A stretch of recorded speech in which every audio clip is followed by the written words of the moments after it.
షాద్ నగర్ వైపు ఉన్న మన స్వర్గసీమ వెంచర్లో ప్లాట్లు కొన్న వాళ్ళంతా సంతోషంగా ఉన్నారు. ఒక్కసారి విజిట్ చేయండి. మీరు హెల్తీ డిబేట్ కావాలని డెమోక్రసీలో లేదని చెప్పట్లేదు, కానీ సుప్రీంకోర్టు చెప్పినట్ల లేనిపోయిన ఆరోపణలు చేయడం, రఫాయల్ పడిపోయిందని ఇక్కడ రేవంత్ రెడ్డి కూడా రిపీట్ చేశారు. We should file a case against it. What proof do you have? మీరు అక్కడ ఉన్నారా రఫాయల్ పడినప్పుడు? చూసారా మీరు రఫాయల్ ఎట్లా ఉంటుంది మీకు తెలుసా? ఫస్ట్ ఆఫ్ ఆల్ ఏ పోయిన ఆరోపణలు ఏంటండి? యూఆర్ డిమారలైజింగ్ ఆ సోల్జర్స్. వాళ్ళ టార్గెట్ సోల్జర్స్ కాదు, వాళ్ళ టార్గెట్ మోదీ. సోల్జర్ని కొట్టారంటే మోదీ ఇన్ఎఫెక్టివ్, మోదీ అని చేయట్లేదు, చైనా మీద భజన చేస్తుంటారు. యూ నో వన్ థింగ్, మీరు చూస్తుంటారు ఫేమస్ సిగ్నేచర్ చేస్తున్న రాహుల్ గాంధీ జీ జింగ్పిన్తో నాకు సైన్ చేస్తున్న ఒక అగ్రిమెంట్ వాళ్ళ టైంలో, వాళ్ళ హయాంలో.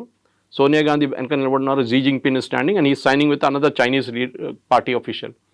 300 కోట్లు ఇచ్చారండి రాజీవ్ గాంధీ ఫౌండేషన్కి వాళ్ళు, చైనీస్ వాళ్ళు, ఒఫీషియల్ ఆన్ రికార్డ్. ఎందుకు ఇచ్చారండి 300? అడిగితే ఏమంటున్నారంటే రీసెర్చ్ చేయడానికి ఇచ్చారంట. చైనా వాళ్ళు Rajiv Gandhi foundation which is the private trust run by Sonia గాంధీకి 300 కోట్లు ఒఫీషియల్గా ఇచ్చారు. అందరు తెలుసు రఫాల్ని ఎందుకు ఆపారండి, ఇంత ట్రై ఎందుకు చేశారు? Narasimhan Ram Hindu, communist party of India card holding member Rahul Gandhi last supreme court ఏం చెప్పారండి? Non sense, nothing in. కానీ మళ్ళీ నిన్న మొదలు పెట్టాడు రఫాల్ is not a good aircraft, దానికోసం రఫాల్ పాకిస్తాన్ వాళ్ళు కొట్టారని చెప్పి. ఎక్కడ కొట్టారండి పాకిస్తాన్ వాళ్ళు? You are insulting our air force pilots. వాళ్ళ కేపబిలిటీ ఏదని చెప్తున్నారు మీరు. మీరు క్రిటిసైజ్ చేయండి. MiG-21 should be scrapped, it should be done away immediately. నేను కూడా అగ్రీ చేస్తాను. ఫ్లయింగ్ కాఫిన్స్ అంటాం దాన్ని. చాలామంది పైలట్స్ చనిపోయారు. ఎప్పుడో 84లో రిటైర్ చేయాలండి ఆ ఎయిర్క్రాఫ్ట్. ఇప్పుడు కూడా మనం సెప్టెంబర్లో we're finally saying goodbye to it. కానీ ఇది కాదు. మీరు ఆరోపణ చేసినప్పుడు you should be a responsible person. మీరు ఏదో రోడ్డు మీద తిరుగుతున్న మనిషి కాదు. You are and leader of the opposition. మీరు చెప్పే ఒక్కొక్క మాటని అనలైజ్ చేస్తారు. అది నేను ఎప్పుడు చెప్తాను, పొలిటీషియన్ అడ్వైజ్ చేస్తాను. మనం ఎవరైనా పొలిటీషియన్ కట్టుకుంటే నేను చెప్తాను వాళ్ళకి. కొండా విశ్వేశ్వరరెడ్డి కానివ్వండి, ధర్మపురి అరవింద్ కానివ్వండి, దే ఆర్ ఆల్ రియలీ చాలా కమ్యూనికేటివ్ మనుషులు. నేను ఎప్పుడు చెప్తూనే ఉంటాను వాళ్ళకు కూడా. నేను అడ్వైస్ ఇస్తే చెప్తాను, we should be very careful with data. మన డేటా పెట్టుకునే మాట్లాడాలి మనం. We should never go out of that. ఎందుకంటే మీరు ఏదైనా ఆరోపణ చేసిన, రేవంత్ రెడ్డి మీద ఆరోపణ చేశానండి, డబ్బులు సంపాదించని చెప్పి నేను నాకు ఆరోపణ చేయొచ్చు. Do have a proof? I don't have a proof. నేను చెప్తాను ఏదో ఇంటర్ కనెక్టెడ్ కేసు పెడతాను. అది గుర్తుందా, ఎమ్మెల్సీ ఎలక్షన్ కోసం అప్పుడు జరిగిన దాంట్లో డబ్బులు ఇచ్చాడు అది అని చెప్పి ఇంటర్లింక్ చేస్తాం దాన్ని. That is not the right way to do it. ఎవరైనా కానీ, ముఖ్యమంత్రి అయినా కానీ, ఈ షుడ్ బి రెస్పెక్టెడ్. కానీ మీరు ముఖ్యమంత్రిగా ఉన్నప్పుడు మీరు ఆరోపణ చేయడం, మీరు లీడర్ ఆఫ్ ఆపోజిషన్ చేయడం, మీరు ఆరోపణ చేయడంలో ఎస్పెషలీ మన ఆర్మ్ ఫోర్సెస్ మీద వాళ్ళ మొరాల్ దెబ్బతింటుంది. ఇప్పుడు కూడా చూడండి వాళ్ళ మీద కన్సిస్టెంట్గా ఇవాళ కూడా, నిన్న కూడా చేశాడు రఫాల్ రఫాల్ రఫాల్ రఫాల్. ఎన్ని ఎకరాట్ పోయింది, ఎన్ని ఎకరాట్ పోయింది. ఒక్క మాట కూడా పాకిస్తాన్ ఎన్ని ప్లేన్లు పోయినా అడగట్లేదు. విచ్ ఇస్ వాట్ నాకు చాలా కోపం వస్తుంది దాని మీద. అయితే ఇక్కడ అభిషేక్ సింఘ్వి కూడా సుప్రీంకోర్టులో వాదించాడు. ప్రతిపక్ష నాయకుడు కాబట్టి ప్రజల గురించి మాట్లాడుతున్నారు, సమస్యల గురించి మాట్లాడుతున్నారు, అందులో తప్పేముంది అనేది ఆయన వర్షన్ కదా. సుప్రీంకోర్టు ఏం చెప్పారు? మీరు పార్లమెంట్లో మాట్లాడండి, సోషల్ మీడియాలో కాదని చెప్పారు. You're leader of opposition the parliament, not on the road. Social media కాదు మీ వెపన్. మీరు పార్లమెంట్లో వెళ్ళి చెప్పండి ఈ మాట, గవర్నమెంట్ అక్కడ రిప్లై ఇస్తారు మీకు. మీరు పార్లమెంట్లో అడగరు, ఎందుకంటే అప్పుడు government has immediate right to reply. పార్లమెంట్లో ఒకటి ఉంటుంది, ఈల్డింగ్ అంటాం మనం. ఇప్పుడు మోదీ గారు మాట్లాడుతున్నప్పుడు ఆయన అపోజిషన్గా అక్కడి నుంచి రాహుల్ గాంధీ లేసారనుకోండి, బ్రిటిష్ స్టైల్, మన democracy coming from the British style, yielding అంటాం. అంటే మోదీ గారు కూర్చుంటేనే రాహుల్ గాంధీ మాట్లాడచ్చు. అది చేయడు రాహుల్ గాంధీ. ఇప్పుడు చూస్తుంటారు మీరు, మొన్న కూడా పార్లమెంట్ బయట చెప్పి నన్ను మాట్లాడనీయలేదన్నారు. Leader of opposition, leader of the house మాట్లాడిన తర్వాతనే మాట్లాడతారు. ఆయన కూడా ఒక సెట్ టైమింగ్ ఇస్తారు. టైమింగ్ ఇచ్చారు, టైంకి రాలేదు. తర్వాత వచ్చి నాకు ఇప్పుడు కావాలండి. ఇప్పుడు ఎట్లయిపోయిందంటే మనం ఈ లైన్లో నిలబడతామని చూడండి. ఒకసారి ఏదైనా సినిమా థియేటర్ కాదు, ఇంకెక్కడైనా లైన్లో నిలబడుతున్నప్పుడు రైల్వే స్టేషన్ తీసుకు, ఇప్పుడు అక్కడ కూడా లైన్ లేవు అనుకోండి, ఒకటి సైడ్ నుంచి వచ్చి సడన్గా దూరిపోతాడు లోపలికి. ఏం చేస్తారు అందరు కలిసి, వెనకగలరా అని చెప్తారు అందరు. రాహుల్ గాంధీ ప్రాబ్లం ఇది. ఆయనకు సెన్స్ ఆఫ్ ఎంటైటిల్ ఉంటుంది. నేను ఎప్పుడు వచ్చి కూర్చుంటాను నా టేబుల్, నేను అప్పుడే మాట్లాడతాను. అది ఎట్లా ఇస్తారండి? ఆల్రెడీ ప్రొసీజర్ నడుస్తుంది పార్లమెంట్లో. మీ పార్టీకి 2.5 గంటల టైం ఇచ్చారు. మీ లీడర్ ఆఫ్ ఆపోజిషన్ మీరు డిసైడ్ చేయాలి ఎవరికి ఎంత టైం తీసుకుని. మీరు 2.5 గంటలు మాట్లాడుతుంటే మాట్లాడండి, no problem. But you will get only 2.5 hours and that to allocate as per time. మీరు చెప్పాలి ఇన్ని టైం నుంచి ఇంత టైం దాకా వీళ్ళు మాట్లాడతారు, గౌరవ్ గొగోయ్ మాట్లాడతారు, వాళ్ళు మాట్లాడతారు, వీళ్ళు. అది కాదు కదా. వాళ్ళ పార్టీలో కూడా ఇన్ పార్టీ డెమోక్రసీ అంటారు. మొన్న జరిగిన డిబేట్లో Manish Tiwari and Shashi Tharoor are not given a chance. Manish Tiwari గారు చెప్పారు, మనీష్ తివారీ సమజ్దార్కో ఇషారా కాఫీ, మై సైలెన్స్ విల్ స్పీక్ అన్నారు. మీరు ఒక ఇన్నర్ పార్టీ డెమోక్రసీ మోదీ గారు అందరినీ చేస్తున్నారు, కానీ మీ పార్టీలో ఉన్న 2 of the best leaders, especially Shashi Tharoor, ఆయన మీరు మాట్లాడనీయలేదు మన డిబేట్లో. మీ చెంచాలను అందరినీ పెట్టుకున్నారు లైన్లో. ఇదే కదా ప్రాబ్లం. గౌరవ్ గొగోయ్ ఏం మాట్లాడతారు, ఆయన మీద ఆరోపణలు ఉన్నాయి already that is an ISI agent అని చెప్పి, which is unsubstantiated but correct. Himanta Biswa Sarma case వేశాడు that he went and stayed in Pakistan for 1.5 years అని చెప్పేసి. మరి అందరికి తెలుసు ఆ కేసు ఏంటనేది, అది నడుస్తుంది ఇంకా. కానీ అది కాదు ద పాయింట్ ఇస్, మీరు అక్కడ కూడా పార్లమెంట్లో కూడా ఆరోపణ చేస్తున్నప్పుడు గవర్నమెంట్కి రైట్ ఆఫ్ రిప్లై ఉంటుంది. బయట మోదీ గారి మీద ఆరోపణ చేస్తూ మోదీ గారు మళ్ళీ వచ్చి ఇంకో ప్రెస్ కాన్ఫరెన్స్ లేకుంటే సోషల్ మీడియాలో రిప్లై చేయరు. మాలాంటి వాళ్ళు రిప్లై చేస్తారు వెళ్ళి అక్కడ. బీజేపీ ఐటీసీలు అంతా కూడా ఎఫెక్టివ్ కాదు. మాలాంటి వెళ్ళి డిఫెండ్ చేస్తారు. అప్పుడప్పుడు అమిత్ మాల్వియా గారు స్టేట్మెంట్ ఇస్తారు, నాకు కూడా పంపిస్తారు ఆయన స్క్రీన్ షాట్ దాన్ని, this is what I spoke about అని చెప్పేసి. కానీ కన్సర్టెడ్ ఎఫెక్ట్, ఒక లీడర్ ఆఫ్ అపోజిషన్ నుండి మెచ్యూరిటీ ఉండాలి. ఎమోషనల్ మెచ్యూరిటీ, ఫిజికల్ మెచ్యూరిటీ కాదు. ఎమోషనల్ మెచ్యూరిటీ రాహుల్ గాంధీకి లేదు. ఇప్పుడు కూడా 52, 53 అయింది అంటున్నాడు. కానీ మొన్న సైకాలజిస్ట్ అని అనలైజ్ చేసిన అదే అంటున్నాడు, ఒక 18 year old పిల్లోడు ఎట్లా బిహేవ్ చేస్తారో అట్లనే బిహేవ్ చేస్తున్నాడు ఈ అబ్బాయి. 53 అయిపోయింది కానీ ఆయనకి మెచ్యూరిటీ రాలేదు ఇంకా. ఆమె అనుకుంటా అంటే నేను ఇట్లా డ్రామా చేస్తే అందరు చూస్తారు, అందరు వా రాహుల్ గాంధీ అంటారు, కానీ ఎలక్షన్లో లాస్ట్ వెళ్ళి మోదీగా ఓటేస్తారు వాళ్ళు. ఇది ప్రాబ్లం. అయితే కేవలం రాహుల్ గాంధీ మాత్రమే కదా, ఆ అదర్ లీడర్స్ కూడా అడుగుతున్నారు, మనం ఎంత నష్టపోయాము, నిజంగానే మనకు ఉన్నటువంటి ఫైటర్ జెట్లను కోల్పోయామా అనే మాట. అదే మాటని ట్రంప్ అన్నారు, అదే మాటని పాకిస్తాన్ చెప్తోంది, అదే మాటని మన వాళ్ళు అడుగుతున్నప్పుడు why there is no answer. Zardari ఏం చెప్పారు మొన్న పాకిస్తాన్ పార్లమెంట్లో, హమారే లోగ్ భారత్ కే పార్లమెంట్ మే బైఠే హై, మా వాళ్ళు భారత్ పార్లమెంట్లో కూర్చున్నారంట. So whom is he hinting at. There are certain secrets చెప్పారండి, ఎప్పుడు చెప్పకూడదు కూడా. 71 వార్లో మనది 65 ప్లేన్లు పోయినాయి. మనది 71 బంగ్లాదేశ్ వార్లో జరిగింది 3 వారాలు అంతే, 65 ప్లేన్లు పోయినాయి. We have lost 600 prisoners of war. పాకిస్తాన్లో వెళ్ళారు, ఒక్కడు కూడా మనకి రిటర్న్ దొరకలేదు ప్రిజనర్స్ ఆఫ్ వార్. మన దగ్గర ఉన్న 93,000కి వాళ్ళకి ఇచ్చేస్తాం, 93,000 మందిని బంగ్లాదేశ్లో క్యాప్చర్ చేసిన వాళ్ళని. అదంతా మాట్లాడుకుంటూ పోతే చాలా ఉన్నాయి. మన రాజ్నాథ్ సింగ్ గారు, అమిత్ షా గారు కూడా తీసేశారు మన స్టాటిస్టిక్స్తో సహా. ఆరోపణలు చేయడం సరే, ఇది ట్రంప్ ఎందుకు చేస్తారండి? Is the commercial market. Rafale పనికి రాదు, నా ధర F-35 ఉందా కొనుక్కోండి. ఇది ఎట్లయిపోయిందంటే, మీరు ఒక కార్ తీసుకున్నారు, రేపు కూడా వచ్చి అంటే ఈ కారా, అరే చూసిన 10 యాక్సిడెంట్లు జరిగింది, ఎందుకు తీసుకున్నా ఈ కార్, నా దగ్గర ఇంకా మంచి కారు ఉంది, సేఫ్టీ ఫీచర్స్ చాలా మంచిది అంటారు. లారీకి వెళ్ళి కొడితే లారీ వాడు చనిపోతాడు, మీకేం కాదంటాడు. అట్లాంటి చాలామంది ఉన్నారు చేసేటోళ్ళు. So this is the commercial market. దానికోసం ఫ్రాన్స్ డిఫెండ్ చేశారు చూడండి. ఒక్క రఫేల్కే ఏదో ప్రాబ్లం ఉంది, అది కూడా 17,000 feetలో it had an engine issue, it had be brought down. దానికోసం ఎయిర్ మార్షల్ భారతి ఆ రోజు ప్రెస్ కాన్ఫరెన్స్ చాలా క్లియర్గా చెప్పారు, ఆపరేషన్ సింధు టైంలో none of our pilots were lost, none of our assets were lost. Assets అంటే వాళ్ళ దాంట్లో aircraft language, air force language, none of them were. వాళ్ళు చెప్పిన తర్వాత మళ్ళీ ఈయనకేంటండి ప్రాబ్లం? కొన్ని సీక్రెట్స్ ఎప్పుడు బయట చెప్పారు. ఒసామా బిన్ లాడన్ వాడి చూపించారండి, యూఎస్ వాళ్ళు తీసుకెళ్ళి అమెరికాకి తీసుకెళ్లారా, ఊరేగింపులు తీసుకెళ్లారా? వాళ్ళు కాదు కదా, వాళ్ళు అయిపోయింది క్రితం చేసి ఎక్కడ పోయింది బాడీ ఎవరికి తెలియదు. ఇక్కడేమో బాలకోట వెళ్ళి కొడితే చెట్లు కావాలి, సర్జికల్ స్ట్రైక్ చేసినప్పుడు గుర్తుంటుంది. రాహుల్ గాంధీ ఏమన్నారు, నాకు డెడ్ బాడీలు కావాలి, ప్రూఫ్ చూపించాలి. అంటే వాళ్ళు చంపిన టెర్రరిస్ట్ని అందరి భారతదేశం తీసుకొచ్చి డిస్ప్లే చేయాలంట. సర్జికల్ స్ట్రైక్ అండ్ ఎల్లరు కొట్టేశారు, వచ్చేసారు, అయిపోయింది గంట సేపట్లో ఫినిష్. ఎందుకంటే సోల్జర్స్ ఎంటర్డ్ పాకిస్తానీ టెరిటరీ, చాలా డేంజరస్. వాళ్ళు ఒక్కడు కూడా దాంట్లో చనిపోతుంటే మోదీ గారి మీద అందరు కలిసి పడుతుండే. ఆ రోజు మణిపూర్ వైపు కూడా జరిగింది. దానికన్నా 2 వారాల ముందు మణిపూర్ వైపు మనం ఒక సర్జికల్ స్ట్రైక్ చేశాం. ఊరి మూవీ చూస్తుంటే మీకు గుర్తుంటుంది, ఓపెనింగ్ సీన్ వాజ్ దాట్. చాలామందికి తెలియదు, ఎందుకంటే వాళ్ళు ఏదో నార్మల్ ఆర్మీ సీన్ అనుకుంటారు. చాలా ఉన్నాయి అట్లాంటిది. కానీ మన సోల్జర్స్ మొరాల్ మీరు డౌన్ చేయకండి. మీరు మోదీ గారికి ఏ ప్రాబ్లం లేదు, కానీ డోంట్ ఎవర్ ట్రై, బికాస్ వాళ్ళ ఫ్యామిలీ సంగతి ఆలోచించండి. వాళ్ళ ఫ్యామిలీ మీద ఎట్లా ఉంటుంది. మొన్న పురోహిత్ మీద చేసి మాలేగాం చేసిన 17 సంవత్సరాల కెరియర్ పోయిందండి. ఎవరు తీసుకొస్తారు వాపస్ ఇప్పుడు? ఈ కూడా మన బ్రిగేడియర్ బై నౌ 17 years. వాళ్ళ ఫ్యామిలీకి luckily army stood by them. Army salary ఇచ్చారు, వాళ్ళ ఇల్లు అక్కడే ఉంచుకున్నారు, వాళ్ళ పిల్లల ఎడ్యుకేషన్ చూసుకున్నారు, అన్ని ఆర్మీ వాళ్ళు చూసుకున్నారు. వాళ్ళకి తెలుసు that this guy was working for us, for the Indian army. కానీ ఆరోపణలు చేసి ఆయన కెరియర్ కంప్లీట్గా డిస్ట్రాయ్ చేశారు. Who will bring back that 17 years now? వీళ్ళు ఆన్సర్ చేయాలండి. వీళ్ళు ఈ ఆరోపణ చేస్తున్న వాళ్ళు పొద్దున్న లేవగానే అబద్ధాలు చెప్తారు, అబద్ధాల మీద అబద్ధాలు. దానికి భజన మండలి ఒకటి ఉంది పాడడానికి, తోడు పాడడానికి. ఖర్గే గారు కానీ, ఇక్కడ రేవంత్ రెడ్డి గారు అందరు భజన పాడతారు.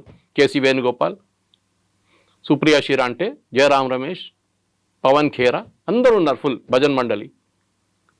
ఎందుకంటే ఫ్యామిలీ లెడ్ పార్టీ అండి, ప్రైవేట్ లిమిటెడ్ కంపెనీ ఇది. మీరు చూసుంటారు ప్రైవేట్ లిమిటెడ్ కంపెనీలు మాట్లాడితే ఎండి కొడుకు తర్వాత వాళ్ళ తర్వాత వాళ్ళ కూతురు ఎట్లా నా లైనేజ్ ఉంటుంది.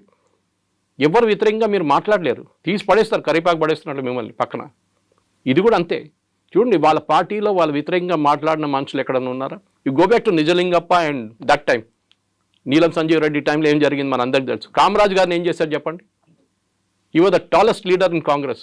2 ప్రధానమంత్రిని నామినేట్ చేసి తయారు చేసిన మంచి కామరాజ్, లాల్ బహదూర్ శాస్త్రి అండ్ ఇందిరాగాంధీ.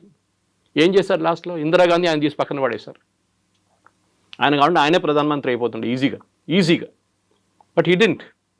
కానీ అట్లా ట్రీట్ చేస్తారు వీళ్ళు. నరసింహారావు గారిని ఎట్లా ట్రీట్ చేస్తారో, సీతారాం కేసుని ఎట్లా అట్లనే వాళ్ళ పార్టీలో వాళ్ళ గురించి మాట్లాడకపోతే టామ్ వడకన్ ఇప్పుడు బీజేపీలో ఉన్నారు, Rajaji grandson is in BJP.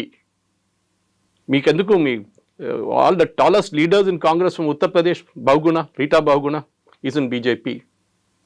వీళ్ళందరూ అంతే. బికాజ్ వీళ్ళ యాటిట్యూడ్ ఏంటంటే మాకు భజన వండాలి, మేమేం చెప్తే అదే నిజం. వేదవాక్యం అంటారు చూడండి మా దాంట్లో మలయాళంలో. It is that only. You can not go out of that Lakshman Rekha. ఇప్పుడు పదే ట్రంప్ మాట చెప్తున్నాడు, నా వల్లే యుద్ధం ఆగింది, ఎందుకంటే ఇద్దరి దగ్గర న్యూక్లియర్ వార్ హెడ్స్ ఉన్నాయి, అదైతే మొత్తం సర్వనాశనం అయ్యేది నేను చెప్పాను కాబట్టి. ఎక్కడ ప్రధానమంత్రి నరేంద్ర మోదీ కానీ పార్లమెంట్లో జరిగినటువంటి ప్రసంగంలో ట్రంప్ పేరు తీసుకోలేదు, ఎవరో చెప్తే మేము ఆపలేదు అనే మాట చెప్పారు తప్ప ఎక్కడ he's not taking Trump names. ఎందుకంటే ఆయన భయపడుతున్నారు. ఎందుకంత భయం అనేటువంటి ఒక మాట కూడా ఉంది. ఎమోషనల్ మెచ్యూరిటీ అంటారు దాన్ని. దీనికి రాహుల్ గాంధీ సంగతి చెప్పాను మీకు. ట్రంప్ ఏం చెప్పారండి ఫస్ట్? దానికన్నా ముందు ఏం చెప్పారు? నేను ట్రేడ్ టాక్స్ పెట్టి నేను అగ్రిమెంట్ తీసుకొచ్చాను. ట్రేడ్ టాక్స్ ఏమైందండి ఇప్పుడు? అంటే they was no trade talks, ఒట్టి హవా. ట్రంప్ ఎట్లయిపోయిందండి ఇప్పుడు? నేను మొన్న ట్వీట్ చేశాను దాని గురించి. World War II కూడా నేనే ఆపాను అంటాడు కంట్రీ రేపు కావాలంటే. ఆయనకు నోబెల్ ప్రైజ్ కావాలి, ఓపెన్గా చెప్పారు కదా వాళ్ళ ప్రెస్ సెక్రటరీ, మాకు నోబెల్ ప్రైజ్ కావాలి, నోబెల్ పీస్ ప్రైజ్ కావాలి మాకు. దానికి ఇప్పుడు రోడ్ మీద ఇద్దరు కొట్టుకుంటే కూడా నేనే వెళ్ళి స్టాప్ చేశానంటాడు ట్రంప్ రేపు. మన దగ్గర చిన్న యాక్సిడెంట్ జరిగితే కొట్టుకుంటారు చూడండి రోడ్ మీద, అట్లా అయిపోతుంది. అది కూడా నేనే ఆపాను అంటాడు. ఎవరు సీరియస్గా తీసుకుంటలేరు. ఇది పాత ఒక స్టోరీ ఉండే, మన చిన్నప్పుడు వినుంటారు. పులి వచ్చింది అని చెప్తారు ఊర్లో. లాస్ట్ నిజంగా పులి వచ్చినప్పుడు ఎవరు రాడు కూడా అక్కడ. ఆ సంగతి ఇది. మీరు రష్యా యుక్రెయిన్ ఆపేస్తాను 2 రోజులు అన్నాడు. ఏమైందండి? వాళ్ళు ఇప్పుడు కూడా కొట్టుకుంటున్నారు పిచ్చోళ్ళలాగా. మా ఇండియా పాకిస్తాన్ మీరేం ఆపారండి? ట్రేడ్ డీల్ చెప్పాం వాళ్ళు ముందు చూపించి నేను ఆపాను అంటాడు. ట్రేడ్ డీల్ ఏమైనా జరిగిందా? First of all there is no call from Trump. Everybody agrees. Call చేసింది ఓన్లీ రూబియో, వాళ్ళ వైస్ ప్రెసిడెంట్ ఒకరే కాల్ చేశారు అక్కడి నుంచి. జేడీ వ్యాన్స్ కాల్ చేశారు, మార్కో రూబియో కాల్ చేశారు. ట్రంప్ ఎక్కడ మాట్లాడలేదు. ఇక్కడ always said my team negotiated with them, we would agreed. నేనే చేశాను అంటారు. ఎందుకంటే ఆయనకు నోబెల్ ప్రైజ్ కాదు, లేకుండా వైస్ ప్రెసిడెంట్ నోబెల్ ప్రైజ్ వచ్చేస్తుంది. ఆయనకు అది టెన్షన్. ఆయనకి క్రెడిట్ ఎవరికి రాకూడదు, నాకే రావాలి క్రెడిట్. సో ట్రంప్ ఒక మెంటల్ ఆలోచించండి. He's publicity seeker. ఆయన అన్ని ఏదో ఎరిట్రియా, అక్కడ ఏదో ఆఫ్రికాలో ఎన్నో సంవత్సరాల నుంచి కొట్టుకుంటున్నారు. వాళ్ళు పిలిచి వైట్ హౌస్లో కూర్చొని సంతకం పెట్టించారు. వాళ్ళు ఏం పెట్టారో వాళ్ళకే తెలియదు.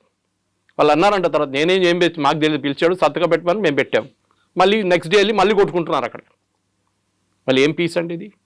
నేను అక్కడ ఆపాను, నేను ఇక్కడ ఆపాను అంట. ఎక్కడ ఇదే అంటున్నాను. మన దగ్గర వైట్ స్కిన్ మెంటాలిటీ ఒకటి ఉందండి. నేషనల్ అవార్డు వస్తే నేషనల్ అవార్డు కాదు, ఆస్కర్ వస్తే ఆస్కర్. ఎందుకంటే వైట్ స్కిన్ కూడా ఇచ్చింది కదా, తెల్ల white skin is still very good for us. Oscar రావాలి నాకు. నేషనల్ అవార్డు వచ్చిందా? నేషనల్ అవార్డే కదా, అది అంతర్జాతీయ స్థాయిలో ఉంది. అంతర్జాతీయ స్థాయి కాదు. వైట్ స్కిన్ మెంటాలిటీ ఇంకా పోలేదండి మనకి. ఇప్పుడు కూడా చూడండి, ఒక అమెరికనో బ్రిటిషో రోడ్డు మీద కనిపిస్తే మీ బిహేవియర్ ఎట్లా ఉంటుంది మీదని చెప్పట్లేదు. Normal human being Indians behaviour ఎట్లా ఉంది, వాడిని ఎట్లా టోపీ ఇద్దాం, 100 రూపాయల ప్రోడక్ట్ వాడికి 500 ఎట్లా అమ్ముతాం, ఇది చూస్తుంటాం అన్నమాట. వాడు దానికైనా స్మార్ట్ ఫెలో. వాడు చూస్తాడు వీని ఎట్లా టోపీ వేయాలని చూస్తుంటాడు వాడు. ఇది మన white skin attitude. So Trump చెప్పారని చెప్పి ద మెచ్యూరిటీ ఆఫ్ మోదీ అక్కడ వస్తుందండి. ఏ ఎక్సైట్మెంట్ లేదు ఆయన ఫేస్లో, ఒక ఎమోషన్ కూడా కనిపించదు. ఎవరు నాతో మాట్లాడలేదు. నో వరల్డ్ లీడర్ లేకుంటే రేపు అంటాడు ఇంకో లీడర్ జీవితం చేయించా అంటాడు మళ్ళీ రేపు. పాకిస్తాన్ దగ్గర ఆయిల్ ఉండి నేనే వచ్చి ఇది చేస్తాను. పాకిస్తాన్ పరేషాన్ అయిపోతుంది. ఇక్కడ మేము ఇంకా తవ్వలేదు, ఏం చేయలేదు, మా ఆయిల్ ఇస్తా అంటున్నాడు ఈయన. సో మనం కూడా పాకిస్తాన్ నుంచి కొనుక్కునే 3 సంవత్సరాల తర్వాత ట్రంప్ ఉండడు, వెళ్ళిపోతాడు. ఈ కెనాట్ కాంటెస్ట్ ఎలక్షన్ అయిపోయింది. వాళ్ళ 2 టైమ్స్ ఉంటాయి యూఎస్ ప్రెసిడెంట్కి. దాని తర్వాత వచ్చేటోడు ఏంటి, వాడు మొత్తం మార్చేస్తాడు రూల్ అంతా. ఏం చేస్తారు అప్పుడు పాకిస్తాన్ లేదు. So you have to keep your neutrality. చాలా మెచ్యూర్గా చేశారు. యూకే FTA సైన్ చేసామా మనం? ఫ్రీ ట్రేడ్ అగ్రిమెంట్ ఇప్పుడు యూరోపియన్ యూనియన్తో చేయబోతున్నాం. We just shift our markets అంతే. నేను చాలా ఛానల్స్ డిబేట్ చేసి చెప్పాను. నేను యూఎస్కి ఇండియాకు ఉన్న ట్రేడ్ రిలేషన్స్లో 3-4 ప్రోడక్ట్స్ ఇంపార్టెంట్. దాంట్లో ఒకటి ఫార్మస్యూటికల్స్. మన దగ్గర మందులు కొనుక్కపోతే ఆ డోలోకి వాడు $10 ఇవ్వాల్సి వస్తుంది ఒక స్ట్రిప్కి. మన దగ్గర కొనుక్కుంటా అని చెప్పి తక్కువ. నేను I'm just giving an indicative rate. మన దగ్గర వెళ్ళి ఫార్మస్యూటికల్స్ వాళ్ళు బతుకుతున్నారు యూఎస్. అదర్వైజ్ వాళ్ళు 10 times కాస్ట్ ఇవ్వాల్సి వస్తుంది. We're the pharma capital of the world. Next మనది జెమ్స్ అండ్ జ్యువెలరీ. మన దగ్గర పాలిష్ అయ్యి సూరత్ నుంచి పాలిష్ చేసి కట్ చేసి పంపిస్తారు. ఇంకెవరు దాన్ని చేయమని చెప్పండి. I will challenge. Maximum Bangkok నుంచి తెప్పించుకుంటారు.